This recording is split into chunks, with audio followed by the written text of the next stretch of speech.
with Isaiah Simmons, how quickly can you expect him to kind of pick up everything the Giants do, including obviously Wink in the defense?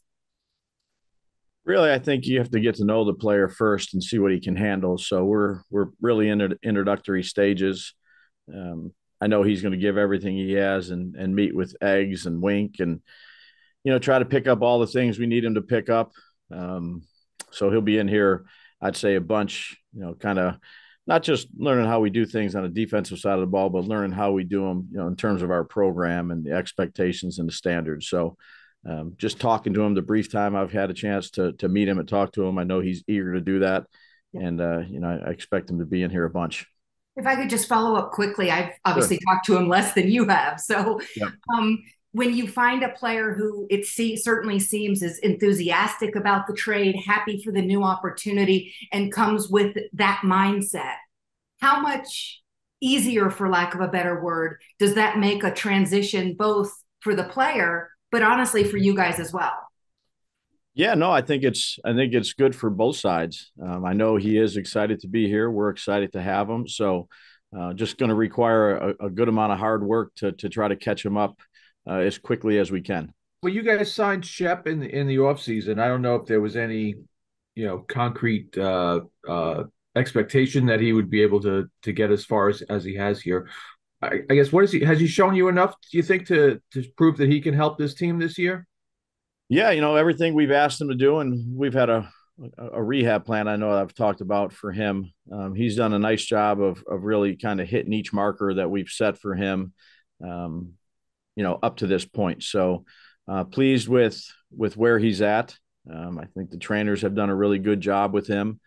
And then he's done a good job just, himself as a player of being ready to go. And I'd say performing well each time he's had an opportunity to go out there on the practice field or in the game of, being conscientious, knowing what to do. And then, he's looked pretty good in terms of his quickness and his explosion, coming back after a couple of years of injuries. So I'm pleased with where he's at.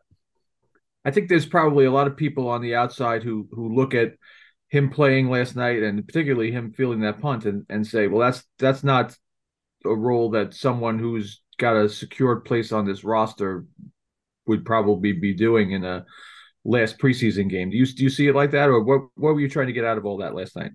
Yeah, no, that was the next step of his rehab to get him out there and play a few more reps and live competition. And again, I told you guys last night he can catch punts, and it'd be good for him to get out there in the live action and catch a punt. So, where he's at, what we've asked him to do, I'm happy with the progress that he's made. When you make final cuts, how do you start? I mean, do you sit there and go, we want 9 offensive linemen, or do you say, give me your best 4 guys and we'll build off that? How does that work? Yeah, that's a really good question. So, Joe and I have a lot of discussions, as I've said numerous times, and the scouting department, I'd say, the guys I've mentioned before and he's mentioned before are actively involved. The coordinators and their position coaches give their input, and then as we start, having discussions about roster building, there's a lot that goes into it, Tom. There's a lot of different variables that go into it. So it's not just let's make sure we have this amount of players at this position or this amount of players from this position. Maybe you have more than you did last year at a particular position, and then obviously you have to have less at another spot. If you take this guy, how does he contribute to the team? Can he play, multiple roles? And can he also do some stuff on special teams? Or this guy's just really good at this spot, so we need another backup for him, because if he goes down, then there's just so many different variables that come up, and we try to exhaust all of them, with our conversations and bring other people that we have a lot of trust into them. And then ultimately try to make the best decision we can for putting a team together. It's always, you have to collect talent, throughout the off season and draft and free agency, but this is about building a team. So, there's a lot of different things that go into it. With the way your schedule is structured, and obviously the deadline's sitting there on Tuesday, I assume you guys have discussed how you're going to go through this and go through the deadline. Is it important for you that when you hit the practice field on Tuesday that you kind of have things settled, or are you ready to kind of go right up until the deadline with the numbers if there are guys that still have to be either waived or released? Yeah. How are you guys handling that? Yeah, I think this is pretty much the way it happens every year. Is you early on in the season, you put your roster together, but there's always things that happen throughout the league and cuts and maybe additions.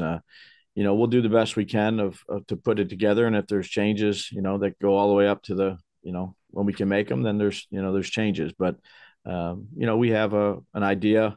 Obviously, we've been talking after the game for a while, after we watched the game, and then this morning. But it's kind of ever evolving, Art. Particularly early on in the season. Dave, last year your roster, your situation was a little different in that you were just coming off of training camp. You were getting to know these guys, what they can do and whatnot. So when you cut guys, your message to them, from what I understand, was stay ready in case we need you to come back. Is that still your message to these guys, even though you have a better grasp on what you have and what you're going forward with? Absolutely. Yeah, 100%. Again, those discussions are difficult. Had some this morning, and really that was really the message is everybody has to stay ready. I appreciate all their effort and their hard work they've put into things. And fortunately, it's not going to work out being on the active roster, but, stay ready and, just appreciate, everything that they've contributed up to this point. But tough days.